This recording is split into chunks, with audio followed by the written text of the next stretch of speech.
দীর্ঘদিন চিকিৎসাধীন থাকার পর না ফেরার দেশে পাড়ি জমালেন বিএনপির চেয়ারপারসন খালেদা জিয়া। দেশ জুড়ে শোকের ছায়া, প্রধান উপদেষ্টার শোক বার্তা।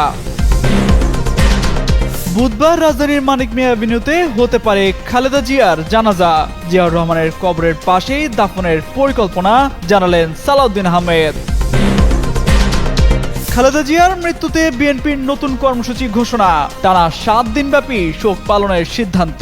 দলীয় ও কেন্দ্রীয় কার্যালয়ে অধনিমিত রাখা হবে পতাকা। বিএনপির চেয়ারপারসনের মৃত্যুর খবরে রাজনৈতিক অঙ্গনের শোক, তার রাজনীতি থেকে শিক্ষা নেওয়ার বার্তা আসিফের। খালেদা জিয়ার রুহের জন্য জামায়াতের আমিরের দোয়া। আন্তর্জাতিক গণমাধ্যমে খালেদা জিয়ার মৃত্যুর খবর, বিবিসি, রয়টার্স, এনডিটিভির শোক। গুরুত্ব পেয়েছে বিএনপির চেয়ারপারসনের রাজনৈতিক ইতিহাস।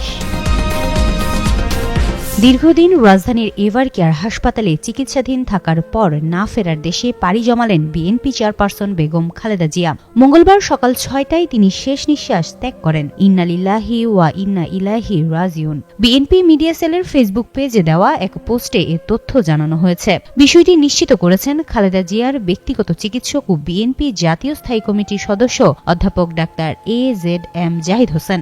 বিএনপি চেয়ারপারসনের প্রেস উইং কর্মকর্তা শামসুদ্দিন দিদার জানান, বিএনপি চেয়ারপারসন ও সাবেক প্রধানমন্ত্রী বেগম খালেদা জিয়া আর নেই। মঙ্গলবার ভোর 6টায় রাজধানীর এভারকেয়ার হাসপাতালে চিকিৎসাধীন অবস্থায় ইন্তেকাল করেন তিনি। এ সময় হাসপাতালে তার ছেলে ও বিএনপি ভারপ্রাপ্ত চেয়ারম্যান তারেক রহমান, ছেলের বউ ডাক্তার জুবাইদা রহমান, নাতনি জাইমা রহমান, ছোট ছেলের বউ শারমিলি রহমান সিথি, ছোট ভাই শামীম এসকান্দার, ছোট ভাইয়ের স্ত্রী, বড় বোন সেলিনা ইসলাম সহ সকল আত্মীয় স্বজন, বিএনপি মহাসচিব মির্জা ফখরুল ইসলাম আলমগীর, বেগম খালেদা জিয়ার চিকিৎসায় গঠিত মেডিকেল বোর্ডের সকল চিকিৎসকরা উপস্থিত ছিলেন। এর আগে সোমবার রাতে তার চিকিৎসায় গঠিত মেডিকেল বোর্ডের সদস্য ও বিএনপির স্থায়ী কমিটির সদস্য AZM জাহিদ হোসেন জানান, বিএনপির চেয়ারপারসন ও সাবেক প্রধানমন্ত্রী খালেদা জিয়া অত্যন্ত সংকটময় সময় অতিক্রম করেছেন।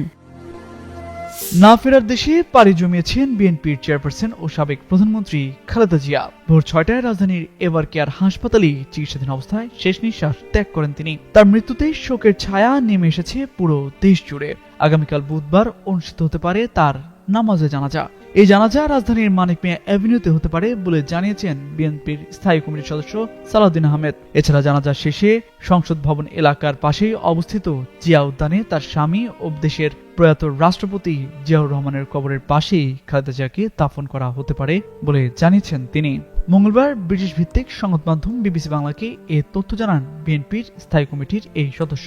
বিএনপির চেয়ারপারসনের মৃত্যুর ঘোষণার সময় তার পাশে ছিলেন ছেলে তারেক রহমান, তারেকের স্ত্রী ডক্টর জুবাইদা রহমান, মেয়ে জাইমা রহমান সহ পরিবারের সদস্য ও বিএনপির মহাসচিব মির্জা ফখরুল ইসলাম আলমগীর। খালেদা জিয়া দীর্ঘদিন ধরে নানা অসুস্থতায় ভুগছিলেন। চলতি বছর 7 জানুয়ারি লন্ডনে খালেদা জিয়াকে চিকিৎসা দেওয়া হয়েছিল। তার স্বাস্থ্যের অনেকটা উন্নতি হয়েছিল তখন, তবে নানা রোগে জটিলতা ও শরীর মনের ধকল সহ্য করে তিনি দুর্বল হয়ে পড়েছিলেন। সবশেষ গত 23 নভেম্বর তাকে রাজধানীর এভারকেয়ার হাসপাতালে ভর্তি করা হয়েছিল। 1 মাসের কিছু বেশি সময় তিনি সেখানেই চিকিৎসাধীন ছিলেন।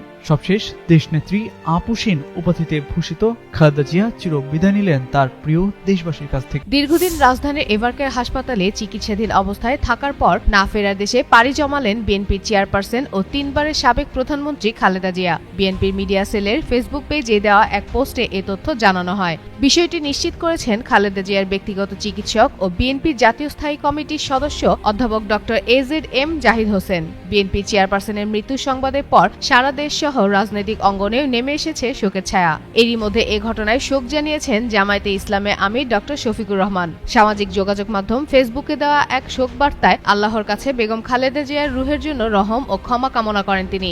একই সাথে তার পরিবার সহ বিএনপি ও দেশের মানুষের প্রতি সহমর্মিতা প্রকাশ করেছেন। বেগম খালেদা জিয়া বাংলাদেশের রাজনীতিতে দীর্ঘ সময় গুরুত্বপূর্ণ ভূমিকা পালন করেছেন। দেশের রাজনীতিতে এক গুরুত্বপূর্ণ অধ্যায়ের সমাপ্তি ঘটল বেগম খালেদা জিয়ার প্রয়াণের মাধ্যমে। মঙ্গলবার সকাল সকাল 6টায় রাজধানীর এভার কেয়ার হাসপাতালে চিকিৎসাধীন অবস্থায় শেষ নিঃশ্বাস ত্যাগ করেন তিনি। বিএনপি মিডিয়া সেলের ফেসবুক পেজে দেওয়া এক পোস্টে এ তথ্য জানানো হয়েছে। তার মৃত্যুর খবরে রাজনৈতিক অঙ্গনে শোকের ছায়া নেমে এসেছে। বিভিন্ন রাজনৈতিক দলের নেতাকর্মী ও বিশিষ্টজনরা সামাজিক যোগাযোগ মাধ্যমে শোক প্রকাশ করেন। এর মধ্যে অন্তর্বর্তীকালীন সরকারের সাবেক উপদেষ্টা আসিফ মাহমুদ সজীব ভুইয়া এক পোস্টে খালেদা জিয়ার মৃত্যুতে গভীর শোক প্রকাশ করেন। পোস্টে তিনি খালেদা জিয়াকে দেশনেত্রী হিসেবে উল্লেখ করে বলেন, ফেসিবাদ ও আগ্রাসন বিরোধী রাজনীতিতে তার দেওয়া শিক্ষা ও আদর্শ বাংলাদেশের রাজনৈতিক ইতিহাসে গুরুত্বপূর্ণ হয়ে থাকবে। একই সঙ্গে দেশের জন্য তার ত্যাগ ও আত্মত্যাগ ভবিষ্যৎ প্রজন্মের কাছেও স্মরণীয় হয়ে থাকবে বলেও মন্তব্য করেন তিনি। খালেদা জিয়া 4 দশকেরও বেশি সুদীর্ঘ রাজনৈতিক ক্যারিয়ার তার। এই পুরোটা সময় পার করেছেন নানা চড়াই উচ্চাইয়ের, সম্মুখীন হয়েছেন নানা প্রতিকূল মুহূর্তের, তবুও ছিলেন অবিচল, নীতি আদর্শ ও সিদ্ধান্তে ছিলেন অনড়। যদিও বিএনপির প্রতিষ্ঠাতা চেয়ারম্যান তার স্বামী জিয়াউর রহমান হলেও রাজনৈতিক ক্যারিয়ারে খালেদা জিয়ার শুরুটা ছিল একজন সদস্য হিসেবে। সেখান থেকে সময়ের সাথে বনেছেন চেয়ারপারসন। 1981 সালে যখন স্বামী সাবেক রাষ্ট্রপতি জিয়াউর রহমানকে হত্যা করা হয়, তখনও খালেদা জিয়া ছিলেন একজন গৃহবধূ। 2 শিশু সন্তানকে নিয়ে তখন অবস্থান করছিলেন ঢাকার সেনানিবাসে। জিয়াউর রহমানের পর দিশেহারা ও বিপর্যস্ত রাজনৈতিক দল বিএনপির হাল কে ধরবেন তা নিয়ে চলে আলোচনা। এমন সময় ভাইস প্রেসিডেন্ট বিচারপতি আব্দুস সাত্তার অস্থায়ী প্রেসিডেন্টের দায়িত্ব নেন। বিষয়টি নিয়ে তৎকালীন বিএনপিতে মতভেদ দেখা যায়, কারণ বিএনপির একাংশ খালেদা জিয়াকেই রাজনীতিতে আনার পরিকল্পনা করেন, কিন্তু সে সময় রাজনীতির প্রতি খালেদা জিয়ার তেমন কোনো আগ্রহ ছিল না। বিএনপির ওয়েবসাইটে দেওয়া তথ্য অনুযায়ী 1982 সালের 13 জানুয়ারি একজন রাজনৈতিক কর্মী হিসেবে খালেদা জিয়া আত্মপ্রকাশ করেন। সেদিন তিনি বিএনপির প্রাথমিক সদস্যপদ লাভ করেন। একই বছর 7 নভেম্বর জিয়াউর রহমানের সমাধিস্থলে শ্রদ্ধা নিবেদন করতে গিয়ে খালেদা জিয়া প্রথম বক্তব্য রাখেন। বিএনপি সময় অসময় বইয়ে লেখক মহিউদ্দিন আহমেদ লিখেছেন, বিএনপিতে যোগ দেওয়ার পর থেকে খালেদা জিয়া বিভিন্ন রাষ্ট্রীয় অনুষ্ঠানে হাজির হওয়া শুরু করেন। 1982 সালের 24 মার্চ তৎকালীন সেনাপ্রধান HM এরশাদ এক সামরিক অভ্যুত্থানের মাধ্যমে রাষ্ট্রপতি আব্দুস সাত্তারকে ক্ষমতাচ্যুত করেন। তখন সাত্তার আনুষ্ঠানিকভাবে বিএনপির চেয়ারম্যান থাকলেও দল পরিচালনায় খালেদা জিয়ার প্রভাব বাড়তে থাকে। 1983 সালের মার্চ মাসে খালেদা জিয়া দলের ভাইস চেয়ারম্যান হন এবং এপ্রিল মাসের প্রথমে বিএনপির এক বর্ধিত সভায় তিনি ভাষণ দেন। সিনিয়র ভাইস চেয়ারম্যান হিসেবে দায়িত্ব পালনের কয়েক মাস পরেই খালেদা জিয়া দলের ভারপ্রাপ্ত চেয়ারম্যান হন। এ সময় এরশাদ বিরোধী আন্দোলনে সক্রিয় হয়ে ওঠেন তিনি। 1984 সালের 10 মে খালেদা জিয়া বিএনপির চেয়ারপারসন নির্বাচিত হন। সেই থেকে টানা তিনি বিএনপির চেয়ারপারসন। 1983 সালে খালেদা জিয়ার নেতৃত্বে 7 দলীয় ঐক্যজোট গঠিত হয়। একই বছর সেপ্টেম্বরে জোটের মাধ্যমে সামরিক শাসনের বিরুদ্ধে আন্দোলনে নামেন। 1987 সাল থেকে খালেদা জিয়া এরশাদ হটাও এক দফার আন্দোলন শুরু করেন। একটানা নিরলস ও আপোষহীন সংগ্রামের পর 1991 সালের 27 ফেব্রুয়ারি অনুষ্ঠিত সংসদ নির্বাচনের সংখ্যাগরিষ্ঠতা পায় বিএনপি। খালেদা জিয়া 1991 সালে প্রথমবারের মতো দেশের প্রধানমন্ত্রী পদে নির্বাচিত হন। এরপর 1996 সালের 15 ফেব্রুয়ারি দ্বিতীয়বার ও 2001 সালে জোটগতভাবে নির্বাচন করে তৃতীয়বারের মতো প্রধানমন্ত্রী হন তিনি। নির্বাচনের ইতিহাসে খালেদা জিয়ার এক অনন্য রেকর্ড হচ্ছে 5টি সংসদ নির্বাচনে 23 আসনে প্রতিদ্বন্দ্বিতা করে সবকটিতেই তিনি জয়ী হয়েছেন। সেনা সমর্থিত 111 এর তত্ত্বাবধায়ক সরকারের আমলে খালেদা জিয়াকে 2007 সালের 3 সেপ্টেম্বর গ্রেপ্তার করা হয়। দীর্ঘদিন কারাবাসের পর তিনি আইনি লড়াই করে সবকটি মামলায় জামিন নিয়ে মুক্তি পান। জিয়া অরফানেজ ট্রাস্ট দুর্নীতি মামলায় তাকে কারাদণ্ড দেয়া হয়। সবশেষ 24-এর 5 আগস্ট শেখ হাসিনার পতনের পর তিনি মুক্তি লাভ করেন। আসন্ন নির্বাচনে খালেদা জিয়া 3টি আসন থেকে নির্বাচনের ঘোষণা দেন। তামজিদ মির্জা, যুগান্তর নিউজ। খালেদা জিয়া বাংলাদেশের 3বারের সাবেক প্রধানমন্ত্রী, অন্যতম প্রধান রাজনৈতিক দল বিএনপির চেয়ারপারসন। একজন সাদামাটা গৃহবধূ থেকে তার দীর্ঘ রাজনৈতিক ক্যারিয়ারে কখনো প্রধানমন্ত্রী, কখনো বিরোধী দলে, আবার কখনো কারাগারে থাকতে হয়েছে। তকমা পেয়েছেন আপোষহীন নেত্রী হিসেবে। খালেদা জিয়ার জীবন ঘটনাবহুল। ব্যবসায়ী পিতার কন্যা সেনা কর্মকর্তা জিয়াউর রহমানের সঙ্গে পরিণয়ে আবদ্ধ হওয়ার মধ্য দিয়ে জড়িয়ে পড়েন বাংলাদেশের ইতিহাসের নানা ঘটনা প্রবাহের সঙ্গে। স্বাধীনতা যুদ্ধের দিনগুলোতে বন্দি জীবন কাটানো 2 সন্তানের মা খালেদা জিয়া দেশের সেনাপ্রধান ও প্রেসিডেন্টের স্ত্রী হিসেবে বর্ণাঢ্য জীবনের অভিজ্ঞতা লাভ করেন। আবার স্বামী প্রেসিডেন্ট জিয়াউর রহমানকে হারিয়ে অল্প বয়সে বিধবা হয়ে 2 সন্তানকে নিয়ে জীবন সংগ্রাম শুরু করতে না করতেই রাজনীতিতে জড়িয়ে পড়েন। তেমন কোনো রাজনৈতিক অভিজ্ঞতা না থাকলেও দেশের অন্যতম প্রধান রাজনৈতিক দল বিএনপির হাল ধরেন তিনি। রাজনীতিতে বেশ সাফল্যের স্বাক্ষরও রাখেন। 4 বারের সংসদে 5টি করে আসনে নির্বাচিত হন তিনি।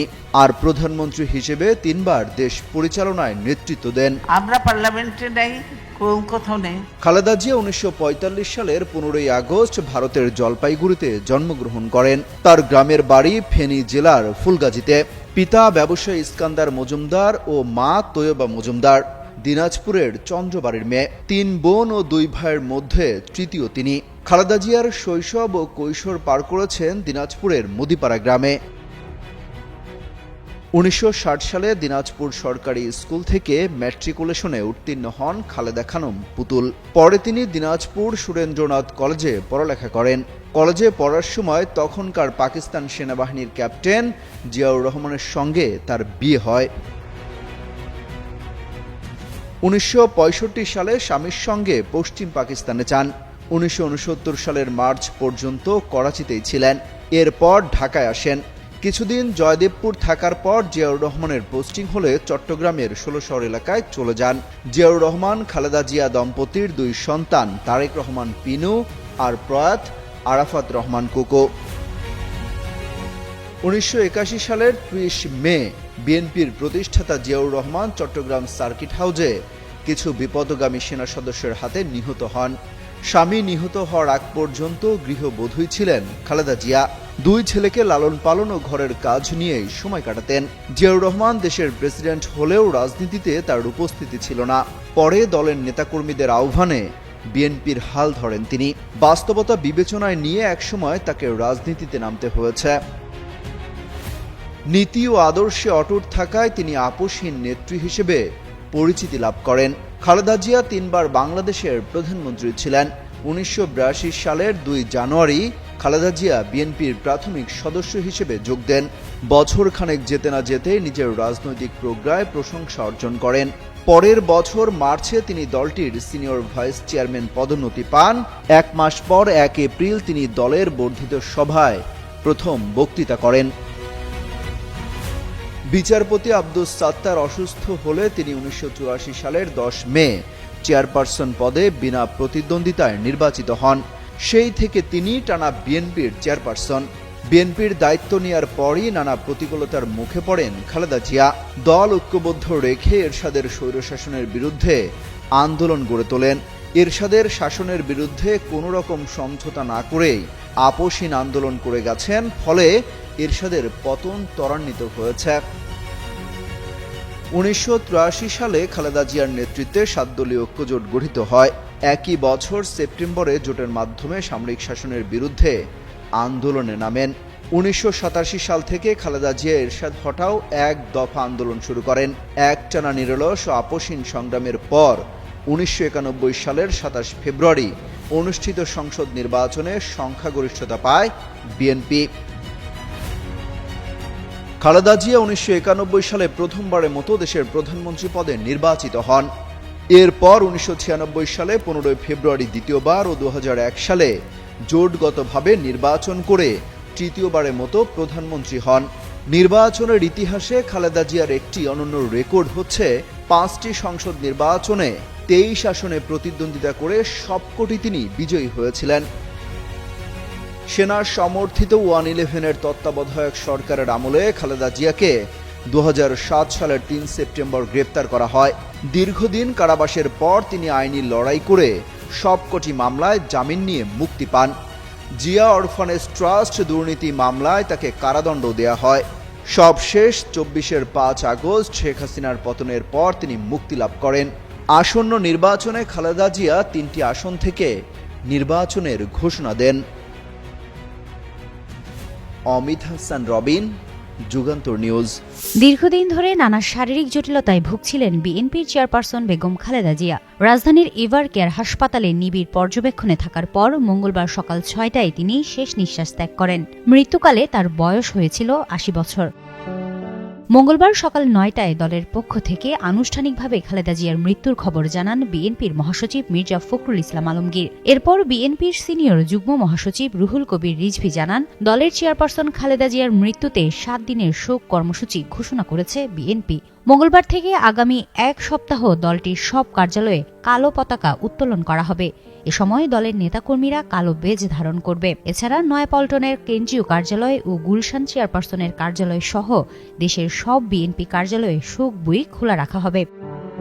কর্মসূচি ঘোষণার আগে সাংবাদিকদের বিএনপি মহাসচিব মির্জা ফখরুল ইসলাম আলমগীর বলেন, এগুলো প্রাথমিকভাবে নেওয়া কর্মসূচি, পরবর্তীতে আরও কর্মসূচি ঘোষণা করা হবে। খালেদা জিয়ার মৃত্যুর সংবাদ দেশের রাজনৈতিক অঙ্গনে গভীর শোক সৃষ্টি করেছে। রাজনৈতিক নেতা ও সাধারণ মানুষ সামাজিক যোগাযোগ মাধ্যমে শোকবার্তা প্রকাশ করছেন। রাজনৈতিক নেতারা বলছেন, দেশের জন্য তার ত্যাগ ও অবদান স্মরণীয় হয়ে থাকবে এবং ভবিষ্যৎ প্রজন্মের জন্য শিক্ষণীয় উদাহরণ হয়ে থাকবে। হিমাতুল জান্নাত, যুগান্তর নিউজ।